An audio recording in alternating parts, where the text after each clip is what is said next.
ধরাতে আসিফ মাহমুদ সহ এনসিপির কয়েকটা নেতাকর্মীকে কঠিন গণধোলাই দিয়েছেন ছাত্রলীগের নেতাকর্মী। বিস্তারিত জানতে ভিডিওগুলো দেখতে থাকুন। আওয়ামী লীগ যদি প্রাসঙ্গিক হয়ে যায় তাহলে জুলাই আন্দোলন যারা করেছেন, জুলাই যুদ্ধে যারা অগ্রণী ভূমিকা পালন করেছেন তারা বিপদে পড়ে যাবেন। এটা একেবারে দিনের আলোর মতো সত্য। একটা বিষয় এখন আলোচনা হচ্ছে যে সারা দেশে আওয়ামী লীগ ছাত্রলীগ তারা নাকি জেগে উঠেছে এবং তুমুল একটা শোরগোল চলছে। দেখেন, যাহা বিএনপি, তাহাই জামায়াত, তাহাই এনসিপি, তাহাই যতগুলা ইসলামিক রাজনৈতিক শক্তি আছে তারা, এদের মধ্যে কোনো প্রকার আদর্শিক আমন্ত্রণ নতুন একটি সংবাদে। দর্শক, এই মুহূর্তে একটি ব্রেকিং নিউজ নিয়ে আপনাদের সামনে হাজির হয়েছি। দর্শক, আসলে আওয়ামী লীগের নেতাকর্মীরা আসলে কি খেলা দেখিয়ে দিল? এই ঝটিকা মিছিল, এই বড় বড় আন্দোলন, এই ছাত্রদল নেতাকর্মীদের মারধর, নানা ঘটনায় কিন্তু এখন আওয়ামী লীগের যারা খণ্ড খণ্ড নেতাকর্মী রয়েছে তারা কিন্তু করছে। দর্শক, আমাদের ভিডিওর প্রথম অংশ দেখে বুঝতে পেরেছে ঠিক আজকের ভিডিওটি কোন বিষয়টি ইঙ্গিত করছে।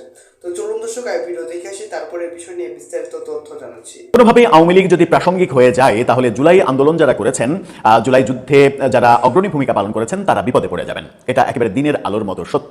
প্রফেসর ইউনূসের আমলেই আমরা এই সুর উঠতে দেখেছি, আগেই তো ভালো ছিল। অর্থাৎ প্রফেসর ইউনূসের অপশাসনের কারণে জনগণ বিরক্ত হয়ে পড়েছে এবং বিরক্ত হওয়ার কারণে তারা বলেছিল যে লাভটা হলো কি, ফ্যাসিস্ট তাড়িয়ে লাভটা হলো কি, আগেই তো ভালো ছিল।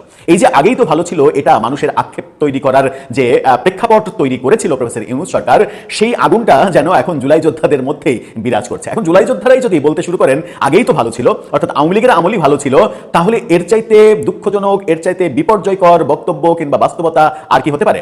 কোন জুলাই যোদ্ধা, মানে একেবারে সম্মুখ সারির নেতা, টপ 2 কিংবা 3 একজন নেতা যদি বলেন যে আওয়ামী লীগের আমলই ভালো ছিল বর্তমানের চাইতে, তাহলে কোন ভয়াবহ পরিস্থিতি তৈরি হয়েছে প্রফেসর ইউনূস সরকারের আমল থেকে এখন পর্যন্ত, সেটা কি প্রমাণ হয়ে যায় না?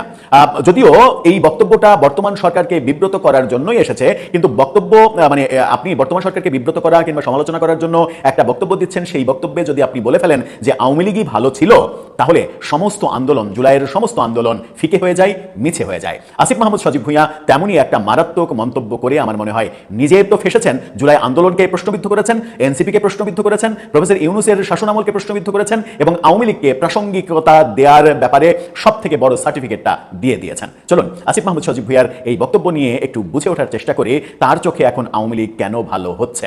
থাকবেন পলিটিক্স টিভির নিয়মিত আয়োজনে।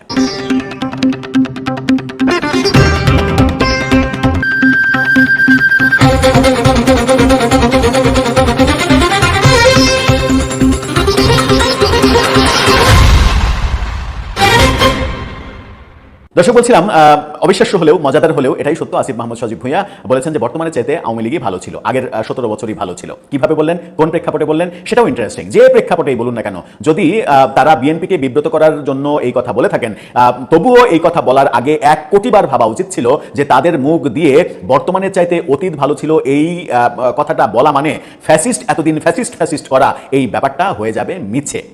কি বলছেন তিনি, বাংলা ট্রিবিউনের শিরোনামটা দেখে নিন। তিনি বলছেন হাসিনার 17 বছরে গ্যাসের যা দাম বেড়েছিল, বিএনপির 3 মাসে ততটা বেড়েছে। অর্থাৎ শেখ হাসিনার আমলই ভালো ছিল বিএনপির আমলের চাইতে, এবং আরো বহু কথা বলে তিনি বোঝাতে চেয়েছেন যে বিএনপি সরকার পরিচালনায় 3 মাসে ব্যর্থ হয়েছে। যে ব্যর্থ হতে আওয়ামী লীগের মানে 17 বছর লাগেনি, সেই ব্যর্থতারা 3 মাসেই হয়েছে। তার মানে এই সরকারের চাইতে আওয়ামী লীগ সরকার ভালো। বিএনপির চাইতে যদি আওয়ামী লীগ সরকার ভালো, এটা এনসিপির নেতা বলেন, তাহলে প্রফেসর ইউনূসের চাইতে কত কোটি গুণ ভালো আওয়ামী লীগ সরকার ছিল, সেই প্রশ্নও তো কেউ করে বসবেন। আর করে বসলে জুলাই বিপ্লব সেটাকে প্রশ্নবিদ্ধ করা হবে, সেটা মিছে, এই কথা বলার স্কোপ তৈরি হবে, বলে ফেলবেনও হয়তো অনেকে। কি বলছেন তিনি, বিএনপির অ্যাডমিনিস্ট্রেশন ও দেশ পরিচালনার কোনো অভিজ্ঞতা নেই বলে মন্তব্য করেছেন জাতীয় নাগরিক পার্টির মুখপাত্র আসিফ মাহমুদ সজীব ভুঁইয়া। কি ভয়ঙ্কর কথা, বিএনপির নাকি দেশ পরিচালনার অভিজ্ঞতা নাই, আর 2 দিনের বৈরাগী ভাতকে বলে অন্ন।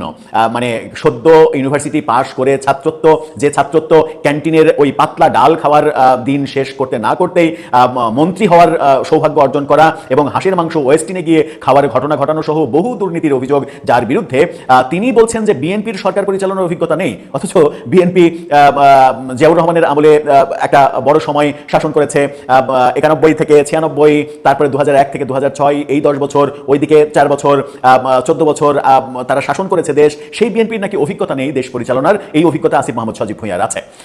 যেভাবেই আপনি বিএনপিকে বিদ্ধ করার চেষ্টা করেন না কেন, আপনি যখন বলবেন যে বিএনপির চাইতে আওয়ামী লীগ ভালো, তখন আপনার জুলাই যুদ্ধ, জুলাই আন্দোলন মিথ্যা হয়ে যাবে এবং সমস্ত কিছুতে কলঙ্ক চলে আসবে, যেটা হয়তো ভেবেও দেখেননি যে বিএনপিকে আক্রমণ করতে গিয়ে কত বড় সর্বনাশ নিজেই নিজের করে ফেললেন, নিজেই নিজেই নিজের পায়ে কুড়াল মারলেন। আর আওয়ামী লীগ যদি প্রাসঙ্গিক হয়ে যায়, আওয়ামী লীগ যদি ফিরে আসে, ক্ষতিটা কিন্তু অত বিএনপির হবে না, ক্ষতিটা আসিফ মাহমুদ সজীব ভুঁইয়াদেরই হবে, যারা জুলাই আন্দোলনে নেতৃত্ব দিয়েছে। এই ব্যাপারগুলো মাথায় রেখে অন্তত তাদের শব্দ চয়নে, বাক্য চয়নে আরো বেশি সাবধানী হওয়া উচিত।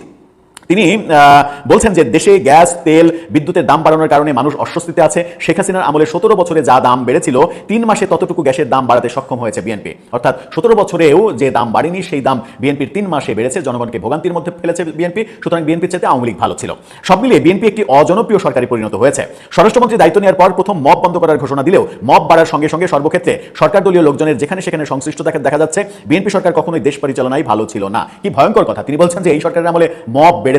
এই মববাজ যারা মবকে পৃষ্ঠপোষকতা দিয়েছে, মববাজ হিসেবে আখ্যা পেয়েছে, সেই মববাজরা এখন বলছে বিএনপির আমলে মব বেড়েছে। অথচ প্রফেসর ইউনূসের আমলে একবারও মব শব্দটা উচ্চারণ করেনি, মবের অস্তিত্ব স্বীকার করেনি, মবকে প্রেশার গ্রুপ বলেছে এবং মনের ইচ্ছায়, মনের মাধুর্য মিশিয়ে মবকে শিল্পে পরিণত করেছে। যেখানে ইচ্ছা সেখানে তারা মব করেছে। তার বাস্তবতা ইউনূস যাওয়ার পরে সার্জিস আলমরা স্বীকারও করেছেন যে আমরা ইউনূসের আমলে যা ইচ্ছা তাই করতে পেরেছি, এখন আমরা ইউনূসকে মিস করব। কি ভয়ঙ্কর ব্যাপার! মানে কথা বলার ব্যাপারেও তো মানে এক ধরনের লাগাম থাকা উচিত যে আমি কি বলছি আর কি বলছি না, কি বললে কি হবে, কোন দিকে যাবে সেই কথা, সেই ভাবনা, সেই মগজ যদি ঠিকভাবে কাজ না করে তাহলে এদের রাজনীতির সামনে কত দূর আগাবে সেই প্রশ্ন তো উঠবে। একেতে বিএনপি প্রায় 14-15 বছর দেশ পরিচালনা করা একটা দল, তাদেরকে বলছে বিএনপির দেশ চালানোর অভিজ্ঞতা নেই। মাত্র কি বলে যে 12-14 মাস দায়িত্ব পালন করা একজন ছাত্র, সদ্য ছাত্রত্ব শেষ করা একজন তরুণ, যিনি সম্ভবত মাস্টার্সও শেষ করেননি, আমি জানি না, আমার এই তথ্যটা ভুলও হতে পারে, তিনি বলছেন বিএনপির দেশ পরিচালনার অভিজ্ঞতা নেই। অথচ বিএনপির বর্তমান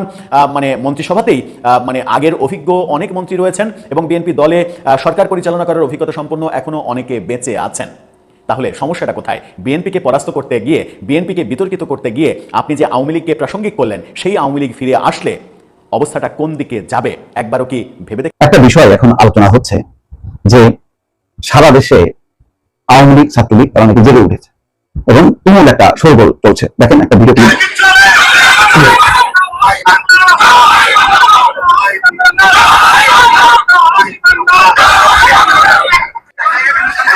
ঘটনা হয়তো পুরোপুরি সত্য না, কিন্তু কিছু সত্য। বিভিন্ন জায়গায় সংঘাত হচ্ছে। নোয়াখালীতে তুমুল পরিস্থিতি বিএনপি আওয়ামী লীগের। আমার কাছে এটাও খুব অবাক। নোয়াখালী ওই জোনগুলি আমি বিএনপি জন মনে করতাম, যে আগে আওয়ামী লীগ এটা জোরপূর্বক। তো বোঝা যাচ্ছে 15 বছরে তারা সব জায়গায় একটা ঘাঁটি কাটছে। আর এই যে মিছিলের নোয়াখালীতে হচ্ছে, তারপরে এই খুলনা অঞ্চলের দিকে হচ্ছে, মাদারীপুর, শরীয়তপুর, আরো বহু জায়গায় হচ্ছে, ঢাকা হচ্ছে, তৎপরতা বেড়েছে এবং যথেষ্ট পরিমাণ তারা তাদের সাংগঠনিক শক্তি দেখাইছে এবং চট্টগ্রামে তো দেখাইছে। পুলিশ সংঘাতে যাচ্ছে না তেমন ভাবে, হালকা পাতলা কিছু ঘটনা ঘটছে। তাদের মিছিলের ছাড়াও 3টা জানাজা হয়েছে, এটা খুব দৃষ্টিতে এসছে ঢাকায়।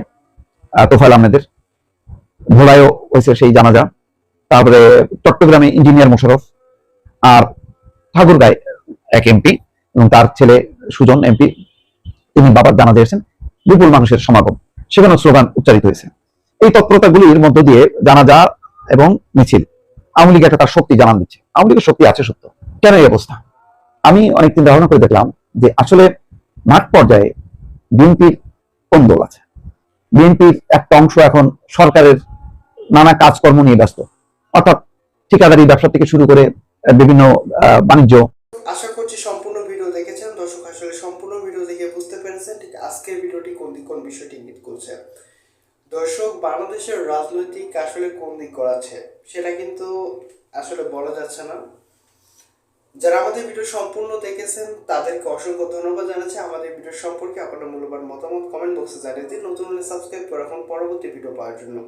সে পর্যন্ত সবাই ভালো থাকবেন, সুস্থ থাকবেন। আল্লাহ হাফেজ।